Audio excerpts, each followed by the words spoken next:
ஆனால் அந்த மங்கள்சூத்திரம் எத்தனை கிராம் இது? அந்த கருப்பு மணி மாலையா? இந்த கருப்பு மணி மாலை வந்து இது வந்து பாருங்க வண்ண மயில் டிசைன். இது வண்ண மயில் டிசைன். இதனுடைய கம்மலுடன் சேர்த்து வந்து 16 கிராம் வருது. ரெண்டு பவுன் தான் வருது. 12 கிராம் வந்து 22 கேரட்டு. இதனுடைய மணி இருக்குல்ல, இது வந்து நம்ம வந்து லெஸ் பண்ணிவிடுவோம். மைனஸ் லெஸ் பண்ணிவிட்டு ஒன்லி கோல்டு ரேட்டு மட்டும் நம்ம எடுப்போம். கோல்டு ரேட்டு வந்து 16 கிராம் வருது. ஏன்னா அது கம்மலும் இந்த கருப்பு மணி மாலையும் சேர்த்து 12 கிராம் வருது. இந்த மாதிரி நிறைய டிசைன் நம்ம கிட்டே இருக்குது. அதை பாருங்க, இது வந்து குறைச்ச வெயிட் தான். பாரம் வந்து குறைச்ச பாரம் தான்.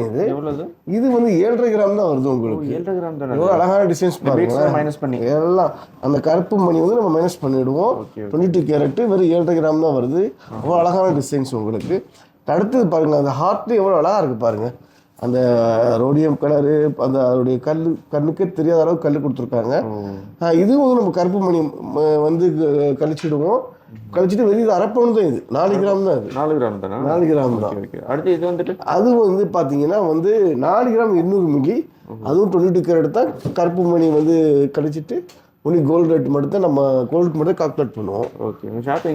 ஷாப் வந்து அல் ஹசீனா ஜுவல்லரி, பர்துபாய், மீனா பஜார், மியூசியத்துக்கு வந்து இருபுறம் இருக்குது உங்களுக்கு.